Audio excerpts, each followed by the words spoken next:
நம்ம திரைவிமர்சன நிகழ்ச்சியில் இயக்குனர் ஜார்ஜ் மில்லர் இயக்கத்தில் வெளியே வந்திருக்கிற ஃபியூரியோசா மேட் மேக்ஸ் சாகா படத்தை பற்றி பார்க்க போகிறோம். இந்த படத்துடைய கதையை பற்றி பார்த்தோம்னா, மேட் மேக்ஸ் ஃபியூரி ரோட்டில் நீங்கள் பார்த்துருப்பீங்க.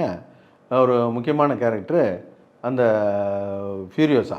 அந்த கேரக்டருடைய முன்கதை, அதாவது ப்ரீக்வல் தான் இந்த படமாக எடுத்து வச்சுருக்கிறாங்க.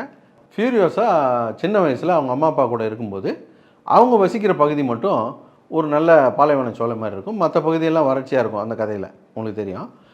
அந்த வறட்சியான பகுதியிலேருந்து ஒரு சில பேர் வந்துட்டு சின்ன பொண்ணாக இருக்கும்போது ஃபியூரியோசாவை தூக்கிட்டு இவங்க பகுதிக்கு வந்துடுவாங்க. இந்த பொண்ணை காப்பாற்றுறதுக்காக அவங்க அம்மா கிளம்பி இங்கே வந்தால் அவங்க அம்மாவை பிடிச்சி அந்த பொண்ணு முன்னாலே கொடூரமாக கொலை பண்ணிவிடுவாங்க. இப்போ அந்த பொண்ணு அங்கேருந்து தப்பிச்சு வர்றதுக்கு முயற்சி பண்ணும். ஆனால் அது கடைசி வரைக்கும் முடியாது. இப்போது அந்த பொண்ணு பெரியவளை வளர்ந்துடுறா. வளர்ந்த பிறகும் நம்ம அம்மாவை கொண்டவனை பழி வாங்கணும், பழி வாங்கிட்டு நம்ம சொந்த ஊருக்கு போகணும் அப்படிங்கிறது அவங்களுடைய லட்சியமாக இருக்கும். அதுக்கப்புறம் என்னாச்சு அப்படிங்கிறது இந்த படத்துடைய கதை. மேட் மேக்ஸ் அப்படின்னு சொன்னாலே நமக்கு ஞாபகத்தில் வர்றது அந்த படத்துடைய பிரம்மாண்டமும் ஸ்டண்ட்டும் சேசிங் தான் நமக்கு ஞாபகத்துக்கு வரும். இந்த பிரம்மாண்டம் ஸ்டண்ட்டு சேசிங்லாம் எடுக்கிறதுக்கு பணம் இருந்தால் போதும், யார் வேணால் எடுத்துடலாம் அப்படின்னு நினைக்கலாம். யார் வேணால் படம் எடுக்கலாம்.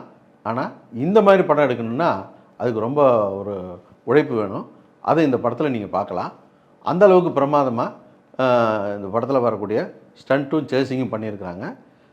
ஒரு ஸ்டண்ட் அப்படின்னு சொன்னால் ஒருத்தன் இன்னொருத்தன் கூட சண்டை போடுறதுல என்ன த்ரில் இருக்க போகுது, ஒரு சேசிங்கிறதுல என்ன த்ரில் இருக்க போகுது.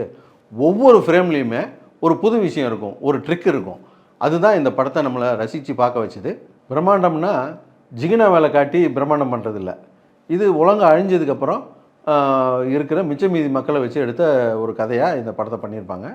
இதில் வந்து காரை காமிச்சா அது லேட்டஸ்ட் காரு, பென்ஸு, பிஎம்டபிள்யூலாம் இருக்காது.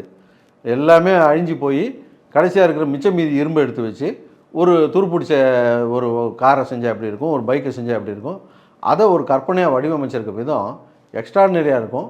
ஒவ்வொரு வண்டியோடைய டிசைனாக இருக்கட்டும், ஒரு ஆர்டிஸ்டோடைய மேக்கப்பாக இருக்கட்டும், காஸ்டியூமாக இருக்கட்டும், அந்த வண்டிகளுடைய டிசைனாக இருக்கட்டும், அதே போல் பாலைவனமே ஒரு வறட்சியானது, அதை ஒரு கலர்ஃபுல்லாக காட்டுறதுக்கு ஒரு டெக்னிக் வேணும் இல்லையா. அவ்வளோ ஒரு அழகாக இருக்கும் பாலைவனத்தை பார்க்குறதுக்கு. அந்த மாதிரி பிரமாதமாக பண்ணியிருந்தாங்க. டெக்னிக்கலாக இது ரொம்ப ஒரு ஸ்ட்ராங்கான ஒரு படம். போன பாட்டில் வந்த வில்லன் மாதிரியே இந்த பாட்டிலையும் ஒரு முரட்டு வில்லனை அறிமுகப்படுத்தியிருக்காங்க. அந்த முரட்டு வில்லனை ஹீரோயின் எப்படி சமாளிக்கிறா, எப்படி எதிர்த்து நிற்கிறா அப்படிங்கிறது படம். அதை வந்து எவ்வளோ இன்ட்ரெஸ்டிங்காக சொல்ல முடியுமோ அதை சொல்லியிருக்காங்க. படம் 2.5 மணி நேரம்னா 2.5 மணி நேரமும் ஃபைட்டு சேசிங் தான். இது வந்து நமக்கு ஃபஸ்ட் ஹாஃபை பொறுத்தளவுக்கு ரொம்ப கிரிப்பிங்காக இருந்தால் கூட 2.5 மணி நேரமும் வரும் ஃபைட்டு சேஸை பார்க்கும்போது நமக்கு ஒரு செகண்ட் ஹாஃப்லலாம் ஒரு தொய்வு இருக்க தான் செய்யுது, ஒரு சலிப்பு இருக்க தான் செய்யுது. நம்ம ஏற்கனவே சொன்ன மாதிரி இந்த 2.5 மணி நேரம் படமுமே வெறும் ஃபைட்டு சேசிங் தான் இருக்கும்.